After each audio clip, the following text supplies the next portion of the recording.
कि यीशु मसीह इलाही और माबूद हैं। बहुत सारे ट्रिनिटी बिलीवर्स और भी कुछ एंटी मिशनरीज़ जो हैं वो हमसे ये सवाल पूछते हैं कि क्या आप बिलीव करते हैं कि यीशु जो है वो डिवाइन और डियटी है। तो आइए फर्स्ट सेंचुरी के हिब्रू पर्सपेक्टिव से जो है वो हम ये देखते हैं कि क्या हमें नॉलेज मिलती है। साथ ही हम देखेंगे कि अगर यहोशू डिवाइन और डियटी है तो क्या इसका मतलब वो यहोवा है। तो हम शुरू करते हैं डिवाइन से।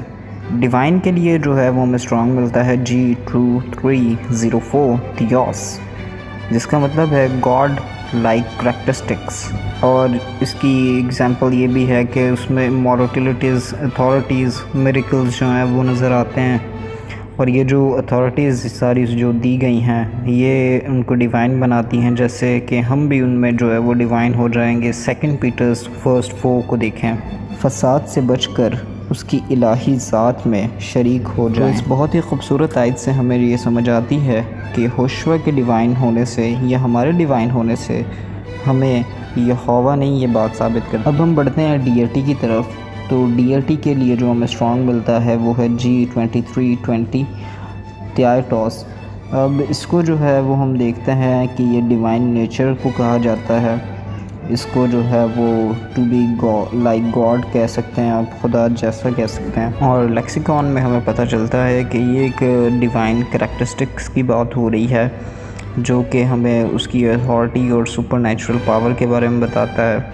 और ये एक किस्म का जो है वो कोलोसियंस 2:9 को आप देखें कि for in him the whole fullness of डियरिटी ड्वेल्स इन बॉडली, जिसका मतलब है कि यहोशू मसीह के अंदर जो है वो हम देख सकते हैं खुदा बाप की उन सब चीज़ों को, एक मिरर इमेज है वो, और वो खुदा बाप को प्रेजेंट करते हैं। तो पालूस रसूल जो हैं वो कोलोसियंस की कलीसिया को जो है वो ये बता रहे थे यहोशू के करैक्टर के बारे में कि वो जो हैं वो एम्बेसडर हैं यहोवा के, और उनमें जो है वो फुल ऑफ गॉड्स की अथॉरिटीज़ जो हैं वो नज़र आती हैं, जैसा कि मत्ती 28:18 में यहोशू मसीह ने कहा, आसमान और ज़मीन का कुल इख्तियार मुझे दिया गया है।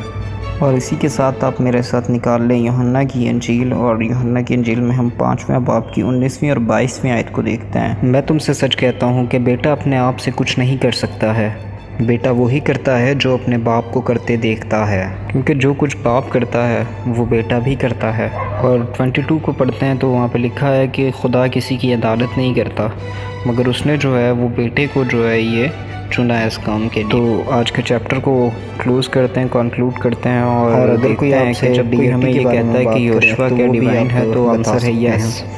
तो ये यहोशू जो है, जो ये कि ह्यूमन मसाया थे, वो एम्बेसडर के तौर पर थे, रिप्रेजेंटेटिव के तौर पर थे, और खुदा ने जो है वो उनको ये इख्तियार बख्शे हैं। और हम देख सकते हैं कि वो जो है वो खुदा को प्रेजेंट करते थे, ना कि ख़ुद को जो है वो खुदा बनाते थे। और हमने ये भी सीखा कि अगर कोई जो है वो डिवाइन करैक्टर रखता है, अगर कोई डेटी रखता है तो भी जो है वो यहोवा नहीं बन जाता, क्योंकि यहोवा एक है। Thank you for watching. अपना ख्याल रखिएगा। चलो।